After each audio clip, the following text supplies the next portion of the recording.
ஒற்றன் டிவி நேயர்களுக்கு வணக்கம். இது தகடு படத்துடைய ஆடியோ லான்ச். ராக்காதேவி ப்ரொடக்ஷன் ராஜேந்திரனுடைய தயாரிப்பில் இப்போது தகடுங்கிற படம் வந்து ஆடியோ லான்ச்சுக்கு நம்ம வந்திருக்கோம். நான் இந்த படத்துடைய இயக்குனர் தங்கதுரை. இந்த படம் ரொம்ப நல்லா வந்திருக்கு. இந்த படத்தில் மொத்தம் 4 பாடல்கள், 4மே 4 விதமாக இருக்கும். 4 விதமான ரொம்ப பிடிக்கும், எல்லாருக்குமே பிடிக்கும், கண்டிப்பாக ரசிக்கக்கூடிய விதமாக தான் இருக்கும். இந்த படத்தில் மியூசிக் வந்து சார்லஸ் மெல்வின், ஒளிப்பதிவு எஸ் கார்த்திகேயன். அவர் ஏற்கனவே மகான் கணக்கு படமெல்லாம் பண்ணியிருக்காரு, தெரியும் உங்களுக்கு. இந்த படம் வந்து கண்டிப்பாக எல்லோரும் என்ஜாய் பண்ணுற மாதிரி இருக்கும். ஏன்னு கேட்டிங்கன்னா நேச்சுரல் ரசிக்காதவங்க யாருமே இருக்க மாட்டாங்க. ஸோ நாங்கள் அதை ரசித்து தான் படம் பண்ணியிருக்கோம். படம் ரொம்ப நல்லா வந்திருக்கு, பாருங்கள், என்ஜாய் பண்ணுவீங்க. தேங்க்யூ. ஹாய் ஒற்றன் செய்தி வீவர்ஸ், என் பேர் வந்து கிரண். இது என்னுடைய ஃபஸ்ட்டு படம் தகடுன்னு. இந்த தகடு டைரக்டர் வந்து மிஸ்டர் தங்கதுரை, ப்ரொடியூசர் தீபு. இதில் ஒரு 5 மெயின் கேரக்டர்ஸ் இருக்குது, 5 மெயின் கேரக்டர்ஸ். அதில் வந்து நான் கிரண், அப்புறமா பிரபா, பிரியங்கா, ஐஷா, சந்தில், இந்த 5 பேர் தான் ஒரு மெயின் கேரக்டர் போவோம். நல்லா வந்திருக்கு. ஸ்டோரி வந்து ஒரு காலேஜ் பேஸ்டு ஸ்டோரியாகவும், அதை அங்கே பார்த்த பேரலாக பார்த்தீங்களா இன்னொரு ஒரு ஹாரர் சஸ்பென்ஸ் ஸ்டோரி ஒரு ப்ளே ஆகிட்டு இருக்கும். ஒரு நல்ல ஸ்கிரிப்டாக வந்திருக்கு. ரொம்ப சந்தோஷம். இந்த படத்தில் சான்ஸ் கிடச்சிருக்கு, ரொம்ப சந்தோஷம். ஏன்னா இந்த படத்தில் வந்து ஆக்ட் பண்ணுறதுக்கு நிறைய ஷேட்ஸ் கிடச்சிருக்கு எனக்கு. ஒரே லைனில் ப்ளே பண்ண முடியாமல் லைக் டிஃப்ரெண்ட் ஷேட்ஸ் கிடச்சிருக்கு. Very happy to get a chance in this movie. Thank you. Hi Odran Chetri viewers, this is Priyanka Shukla and I'm doing the main lead in this movie called Thagdu. This is my first Tamil debuting project, and yes, it's very close to my heart because it was the first project I did almost 2 years back in my struggling days. I hope you guys like it. We did a lot of effort and we have tried to make the project real good. Director, producer, entire team, they have worked so hard for this movie. And today is the audio launch, and the best song of the main song you can say, which is very close to all the actors, is Adida Kadida. It is shot in Hogenekel, and we faced a lot of problems in shooting, but yes, it was fun altogether. I'm sure you guys will like it. Please support us, love us, and I hope to see you guys future in other Tamil projects as well. Thank you. ஒற்றன் செய்தி நேயர்களுக்கு வணக்கங்க. தகுடு படத்தோட audio லான்ச்சில் இருக்கோம். இந்த படத்தோட music director Charles Melvin பேசுகிறேன். இந்த படத்தில் 4 சாங் யூஸ் பண்ணியிருக்கோம். அப்கமிங் சிங்கர்ஸ் தான் பாட வச்சுருக்கேன். இளைய கம்மன் அண்ணன் லிரிக்ஸ் எழுதியிருக்காரு. இது என்னோட 6வது மூவி. லாஸ்ட் இயர் வந்து நாங்கள்லாம் ஏடோகடம், ராமர், உச்சக்கட்டம், என் காதலே, சுட சுட, பொட்டல்காடு, இதெல்லாம் நான் பண்ணியிருக்கேன். இதில் டைரக்டர் தங்கதுரை அவர் பண்ணியிருக்காரு. ஸ்க்ரீன் ப்ளே அவ்வளோ சூப்பராக பண்ணியிருக்காரு, நல்லா பண்ணியிருக்காரு. கேமராமேன் கார்த்திகேயன், ஸ்ரேஷாட் சார் எடிட்டர் பண்ணியிருக்காரு. ப்ரொடியூசர் ராஜேந்திரன் பண்ணியிருக்காரு. இது வந்து ஒரு காட்டுக்குள்ளே நடக்கிற ஒரு கதை. ஒரு 4 ஸ்டூடெண்ட் போயிட்டு காட்டுக்குள்ளே மாட்டிக்கிட்டு அவங்க என்ன வேதனை அனுபவிக்கிறாங்கன்னு சொல்லிட்டு த்ரில்லராக இதை எடுத்துகிட்டு போயிருக்காரு டைரக்டர். ரொம்ப நல்லா வந்திருக்கு படம். 2 வீக்ஸில் ரிலீஸ் ஆக போகுது. இந்த படம் வெற்றி பெற எல்லா வல்ல இறைவனும் வணங்கி வேண்டி கேட்டுக்கொள்கிறேன். நன்றி, வணக்கம். ஒற்றன் செய்தி நீடுகளுக்கு வணக்கம். தகுடு படத்தோட கோ ப்ரொடியூசர். தகுடு படத்தை நானும் ரீலோட் பண்ணியிருக்கேன். படத்தோட director M Thangadurai, producer Rajendran Kuppusamy. Thagudu படத்தோட ஆடியோ லான்ச் இன்றைக்கி. படம் நல்லா வந்திருக்கு. மக்களாக நீங்கள் எல்லோரும் படத்தை பார்த்து படத்தை வெற்றி பெற செய்ய வேண்டும் என்று வேண்டிக்கொள்கிறேன். ஒற்றன் செய்தி நேயர்களுக்கு வணக்கம். இது நான் ராஜேந்திரன் சொல்லி ராக்காதேவி ப்ரொடக்ஷனில் தகடுன்னு ஒரு படத்தை எடுத்திருக்கோம். இதில் வந்துட்டு தங்கதுரை டைரக்ஷன். இதில் ஒரு மன்னர் காலத்து இதுவும் ஒரு சஸ்பென்ஸ் சார்ந்த கதையாக இது போயிட்டுருக்கு. இதை நாங்கள் ஒரு 1.5 வருஷத்துக்கு முன்னே பிளான் பண்ணி இப்போ தான் எடுத்து முடித்தோம். இன்றைக்கி ஆடியோ ரிலீஸ் ஆகிட்டுருக்கு. அடுத்து ஒரு 15 நாளில் இந்த படத்தை ரிலீஸ் பண்ண நினச்சிட்ருக்கோம். இதில் வந்துட்டு திருச்சி விசிடியோ இன்னொன்றுக்கோ இது கொடுக்காமல் தயவுசெய்து தியேட்டரில் வந்து அனைத்து மக்களும் பார்க்க வேண்டும் என்று வேண்டிக் கொள்கிறேன். தகடு இசை வெளியீட்டு விழாவுக்கு வந்து வருகை தந்துள்ள திரைப்படத்துறை சார்ந்த தயாரிப்பாளர்கள், இயக்குநர்கள் மற்றும் ஊடகத்துறை சார்ந்த பத்திரிகையாளர்கள், ஊடகவியலாளர்கள், நண்பர்கள் எல்லோருக்கும் என்னுடைய மாலை வணக்கம். இந்த படத்தை இயக்கிய தங்கதுரைக்கு முதல்ல வாழ்த்துக்களை தெரிவிக்க விரும்புகிறேன். ஏன்னா வந்து ஒரு சின்ன விஷயத்தை எடுத்துகிட்டு அவர் அழகாக சொல்லியிருக்காரு. என்கிட்ட சொன்னார் மத்தியானம் வந்து, சார் இது மாதிரி ஒரு சின்ன விஷயம் அப்படின்னு.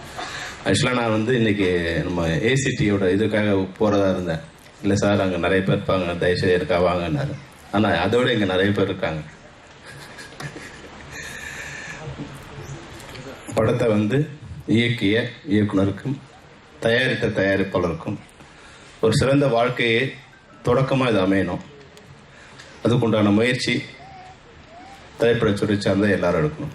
அதுதான் இந்த தகடு வெளியீட்டு விழாவில் நான் வைக்கிற வேண்டுகோள்.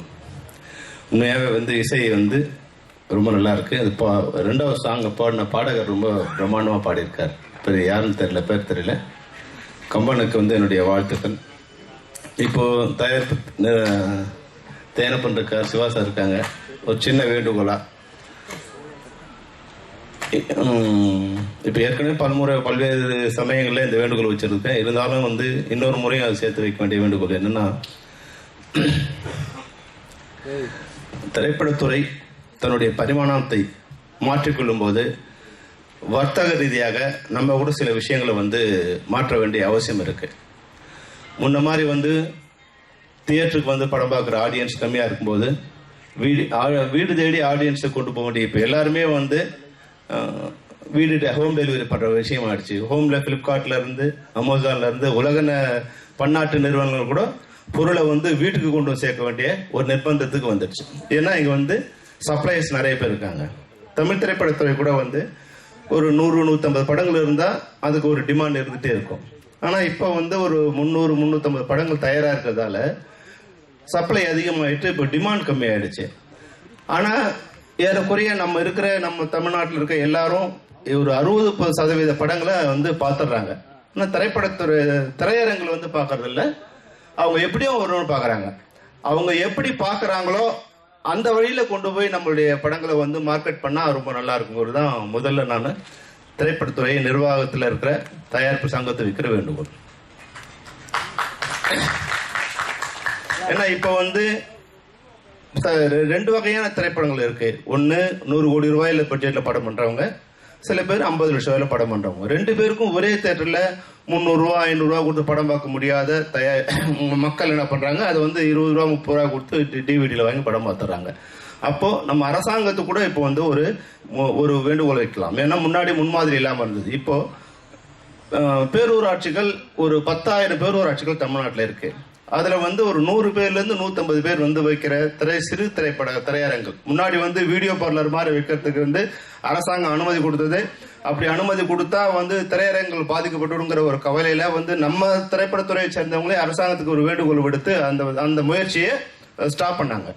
அப்போ வந்து திரையரங்குகள் திரைப்படத்துறைக்கு இல்லை திரைப்படங்களுக்கு ரொம்ப ஈஸியாக இருந்தது, படம் கொடுக்க வசதியாக இருந்தது. இப்போ நமக்கு திரையரங்களே கிடைக்காத போது ஒரு 10,000 திரையரங்கு நம்ம வந்து ரெடி பண்ணோம். அதனோட காஸ்டே வந்து ஒரு 30 லட்சத்துலேருந்து ஒரு 90 லட்சத்துக்குள்ளே தான் முடியும். அது 50 ரூபா டிக்கெட்டுன்னா ஊரில் 100 பேர் தான் படம் பார்க்க முடியும்னா டெய்லி வந்து ஒரு 10,000 ரூபாய் கலெக்ஷன் வரும். அதில் வந்து 5,000 ரூபாய் தேட்டருக்காரன் கொடுத்தா கூட ஒரு தேட்டருக்கு 5,000 ரூபாய்னா 10,000 தேட்டருக்கு ஏறக்குறைய 5 கோடி ரூபாய் ஒரு நாள் கலெக்ஷன். இதை நீங்கள் தயவு செய்து இது வந்து நல்லா புரிஞ்சுக்கணும். ஒரு நாள் கலெக்ஷன் பார்த்தா ஒரு நாள் படம் ஒன்றா போதும்.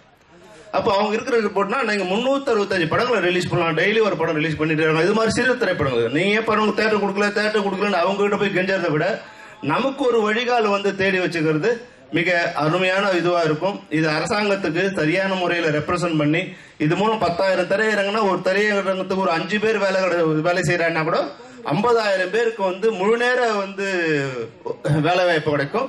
தமிழ் திரைப்படத்துறைக்கு கூட வந்து திரைப்படங்களை ரிலீஸ் பண்ணுறதுக்கு ஒரு வடிகால் வசதியாக இருக்கும். அதனால் இந்த கோரிக்கையை இந்த மேடையில் பல்வேறு மேடைகளை வச்சுருக்கேன். ஆனால் இது முக்கியமான தருணம். நமக்கு வந்து இப்போ ஆந்திராவில் இது மாதிரி வந்து 2-3 தியேட்டர்ஸ் திறக்க ஆரம்பிச்சிட்டாங்க. அதை வந்து முன்மாதிரியாக வச்சுக்கிட்டு அரசாங்கத்துக்கு இந்த வேண்டுகோள் வைக்கலாம். இந்த வேண்டுகோளை தமிழ் திரைப்பட தயாரிப்பு சங்கத்துக்கு வைக்கணும்.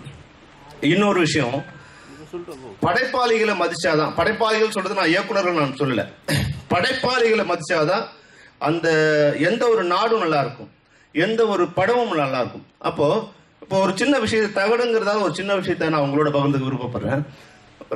இந்த தகடுங்கிற டைலாக்கை வந்து சத்யராஜ் சார் மூலமாக தான் வந்து பிரபலியமாச்சு. அப்போ ஒரு நாள் நான் வந்து மணிவண்ணன்கிட்ட உதவி இயக்குனராக இருக்கும்போது ஒரு ஷூட்டிங்கில் ராஜசேகர் சார் வந்து அந்த படத்தோட டைரக்டர், காகிச்ச டைரக்டர், என்ன சத்யராஜ் நீங்கள் என்னால் தான் பிரபலியமானீங்க தகடுன்னு சொல்லி தான், ஆனால் எந்த மேடைக்கு போனாலும் நீங்கள் வந்து மணிவண்ணன் சார் எனக்கு சொன்னார், மணிவண்ணன் சார் எனக்கு சொன்னார், நீங்கள் அவரை பற்றியே பேசுறீங்களே, என்னை பற்றி நீங்கள் எதுவும் பேச மாட்டேங்கிறீங்களே அப்படின்னு வந்து வருத்தப்பட்டார். அப்போ வந்து சத்யராஜ் சார் சொன்னார், டைரக்டர் சார், நீங்கள் எனக்கு தகடுன்னு ஒரு வார்த்தை சொன்னீங்க, அதை நான் தகடுன்னு மாற்றினது நான். அப்போ அதனுடைய இது வந்து என்ன சேரும், ஆனால் என் கேரக்டரையே புரிஞ்சிக்க மாட்டேங்கிற சொல்லி கொடுத்தவர் மணிவண்ணன். அப்போ அந்த பெருமை அவர் தான் சேரும். அதனால அந்த பெருமையை நான் அவருக்கு கொடுக்க விரும்புகிறேன் அப்படின்னு வந்து சொன்னார். அப்போ எல்லாருமே வந்து அதை படைச்சவனுக்கு உண்டான மரியாதை கொடுத்தா, அந்த படைப்பாளிகளுக்கு ஒரு அங்கீகாரம் கிடைச்சா நிச்சயமா அந்த துறை நிமிர்ந்து நிற்கும். அப்போ ஏன் இப்போ வந்து படைப்பாளிகள் வந்து படைக்கிறவங்க ரொம்ப கஷ்டமாக கம்மியாயிடுறாங்கன்னா, இப்போ இயக்குனருக்கு ஒரு நல்ல மரியாதை இருக்கு, அப்போ போகும்போதே நம்ம இயக்குனர் ஆயிடலாம், இல்லை ஆர்டிஸ்டுக்கு நல்ல மரியாதை இருக்கு, நம்ம ஆர்டிஸ்ட் ஆயிடலாம். யாருமே ரைட்டர் ஆகும்னு நினைக்கிறதே இல்லை. ஏன்னா ரைட்டருக்கு உண்டான அங்கீகாரமோ அடையாளமோ மரியாதையோ நம்ம திரைப்படத்துறையில கொஞ்சம் கம்மியா இருக்கு. அதனால இந்த படைப்பாளிகள் இப்ப எழுத்துலகத்தை வந்து வர்றவங்க ரொம்ப கம்மியா இருக்காங்க.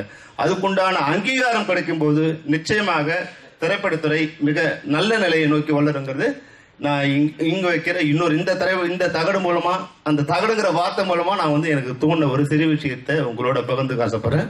மற்றபடி இந்த திரைப்படத்துறை மிக நல்லா இருக்கணும். இது ஒரு சரியான சமயம். மறுபடியும் வந்து அம்மா ஆட்சிக்கு வந்திருக்காங்க, முன்னாடி நிறைய விஷயங்கள் நமக்கு வந்து வாக்குறுதி கொடுத்துருக்காங்க, அதை செயல்படுத்த நேரம் தொடங்கியிருக்கு. அந்த நேரம் பொற்காலமாக அமைஞ்சா தகடு தகடா மாறும். தமிழ் திரைப்படத்துறை தங்கம் கொழிக்கின்ற ஒரு வளமான பூமியாக மாறும். அந்த வளமான பூமியாக மாற வேண்டும் என்று வேண்டுகோள் விடுத்து வணங்கி விடைபெறுகிறேன். நன்றி, வணக்கம். அனைவருக்கும் இனிய மாலை வணக்கம். இந்த தகடு நம்மளுடைய ட்ரெய்லர் சாங்ஸ் நல்லா இருந்தது. ஒரு ஏர்வார்ப்பை உருவாக்கக்கூடிய படம் என்ற நம்பிக்கை இந்த படம் பார்க்கும்போது வந்திருக்கிறது. இன்னைக்கு காலை கூட ஒரு ஆடியோ ரிலீஸில் சரியாக ப்ரொமோட் பண்ணிட்டு வருத்தமாக சொன்னேன். அது மாதிரி எல்லாமே இவங்க வந்து ஒரு நல்ல ஒரு சாங்ஸ் இப்படி காட்டணும், என்ன இம்ப்ரெஷன் கொடுக்க வைக்க முடியுங்கிற அளவு நல்லா பண்ணியிருந்தாங்க. அது தயாரிப்பாளர் ராஜேந்திரன் குப்புசாமி, எங்கள் சங்கத்தின் புதிய வரவு, அவருக்கு எங்களுடைய வாழ்த்துக்களை தெரிவித்துக் கொள்கிறோம். அவர் இந்த படத்தை வியாபார ரீதியிலும் வெற்றியடைய வேண்டும் என்பது எங்களுடைய விருப்பம். நிச்சயம் நடைபெறும் என்று நினைக்கிறேன். இந்த படத்தில் எல்லாருமே ரொம்ப புதுசாக இருந்தாங்க பர்ஃபார்ம் பண்ணவங்க. ஸோ ஒரு நல்ல யங் எனர்ஜெட்டிக் டீம் உள்ளே வந்திருக்கு. நீங்கள் எல்லாம் ஜெயிச்சு ஒரு இண்டஸ்ட்ரியில் நல்ல ஆர்டிஸ்டாக, நல்ல பர்ஃபார்மர்ஸாக, நல்ல பிஹேவிங் உள்ள ப்ரொடியூசரோட கோஆப்ரேட் பண்ணக்கூடிய ஆர்டிஸ்டாக வரணும்னு என்னோட ஆசை. உங்களுக்கு என்னுடைய வாழ்த்துக்கள். புதிய தயாரிப்பாளர்களுடைய வாழ்த்துக்கள். படத்தில் வேலை செய்கிற அவ்வளோ டெக்னீஷியனும் வாழ்த்துக்கள். நன்றி. இங்கு வருகை தந்திருக்கும் அனைவருக்கும் வணக்கம். மேடை வீட்டிற்கும் பெரியவர்கள் சிறுவர்களுக்கும் வணக்கம். பிரஸ் ஊடகம் நண்பர்களுக்கு வணக்கம். கொஞ்சம் வேகமாக சொல்லிட்டு போயிட்டாரு செல்வமணி சார். அது கொஞ்சம் மனசு கஷ்டமா இருக்கு. இப்போ அவர் இருக்கணும். ஆக்சுவலா தயாரிப்பாளர் சங்கம் வந்து இப்படி பண்ணா அப்படி பண்ண சொல்லிட்டு போயிட்டாரு அவர். இதை வந்து கிட்டத்தட்ட ஒரு 15 வருஷமா நான் பார்த்துட்டு இருக்கேன். யாருமே பண்றதா தெரியல. இந்த தகுடுன்னு ஒரு டைட்டில் இருக்கு இல்லையா, 40 வருஷம் முன்னாடி நாங்கெல்லாம் ஸ்கூல்ல தகுடுன்னா பணத்துக்கு தான் தகுடுன்னு சொல்லுவோம். சிறப்பா தகுடு எவ்வளவு வச்சிருக்க, தகுடு எவ்வளவு வச்சிருக்க கேட்பாங்க. ஸோ அது மாதிரி அந்த தகுடு அதிகமாக கொட்டணும்ட்டு தயாரிப்பாளருக்கு வாழ்த்து கொடுக்குது.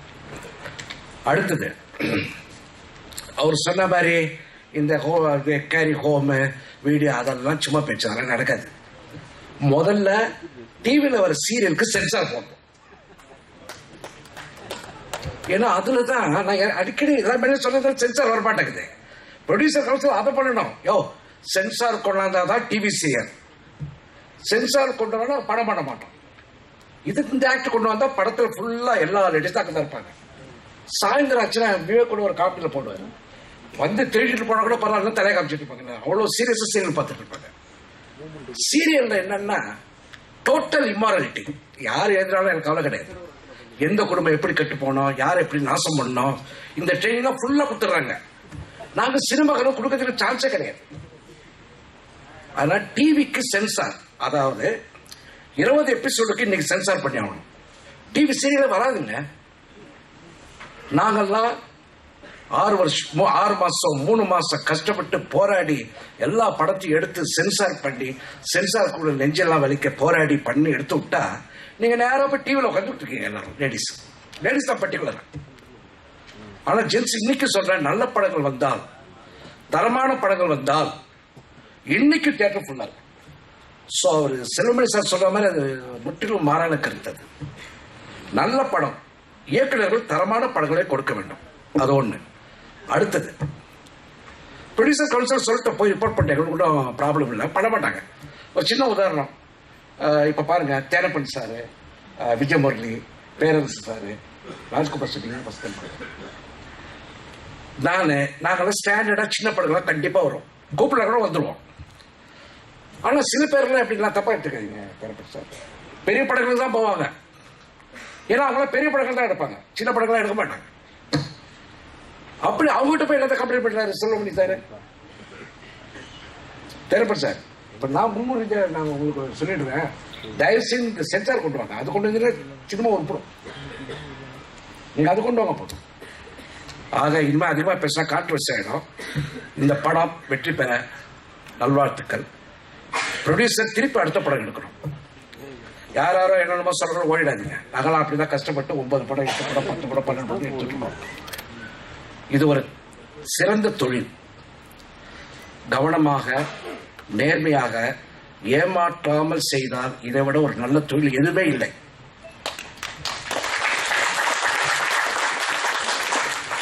என்ன காரணம்னா, இந்த ஒரு தொழில தான் உங்களுக்கு லக்ஷ்மி சரஸ்வதி ஒன்னா இருக்கும். லக்ஷ்மி பணம், சரஸ்வதி கலை, வேற எந்த தொழிலும் கிடையாதுங்க. அதே மாதிரி இருட்டில் ஆரம்பிச்சு இருட்டில் தான் ரிலீஸ் பண்றோம் படத்தை. கரெக்டா? அந்த காலத்தில் ஃபில்ம் எல்லாம் போத்திக்கிட்டு இருட்டில் தான் லோட் பண்ணுவாங்க. அதே மாதிரி தியேட்டர் படம் பிறகு லைட் ஆஃப் பண்ண பிறகு தான் படம் தான் ஆரம்பிக்கும். அந்த இருட்டு பண்ற தொற்று நாணயம் இருந்தால் அந்த இருட்டில் நம்மளாம் முன்னேறலாம். நாணயமாக இருந்தவர்கள் தான் முன்னேறி இருக்கிறார். ஸோ என்னோட முழு வாழ்த்துக்கள். இந்த படத்தில் நடித்த எனக்கு சரியா இந்த ஷார்ட் வந்து குயிக்க கட் ஷாட் பண்ணிட்டு யார் மூஞ்சி ரெக்கக்னைஸ் பண்ணாத அளவுக்கு பண்ணிருக்கேன். பட் ஐ திங்க் ஷார்ட்ஸ் கொஞ்சம் ரெக்கக்னைஸ் பண்ண என்னங்க இல்லை, அது கொஞ்சம் ஃபேஸ் எஸ்டாப்ளிஷ் பண்ணிப்போம். எங்களை மாதிரி ஆட்களை பார்த்தா நாங்கள் சும்மா வரலைங்க, அப்படியே பார்த்துட்டு இருப்போம் ப்ரொடியூசர்ஸ்லாம். அது அதுக்கு நான் போவேன், டிக்கெட் வாங்கி தான் போவேன், உங்களை மாதிரி சீனில் பார்க்க மாட்டேன். நாங்கள்லாம் சும்மா வந்து உட்காரலைங்க, எங்களுக்கு அப்படியே தேடிட்டு இருப்போம். யாராவது நல்ல புதுமுகம் வந்தால் கண்டிப்பாக நாங்கள் எடுப்போம். உங்கள் டேலண்ட்ஸ் ஃபர்ஸ்ட் படம் பயப்படாதீங்க, நாங்கள் கண்டிப்பாக செலக்ட் பண்ணுவோம். நான் இதுவரை என்னோட படத்தில் எல்லாம் புதுமுகமாக தான் அறிமுகம் பண்ணியிருக்கேன், டெக்னீஷியன்ஸ் எல்லாமே. நன்றி, வாழ்க, வணக்கம்.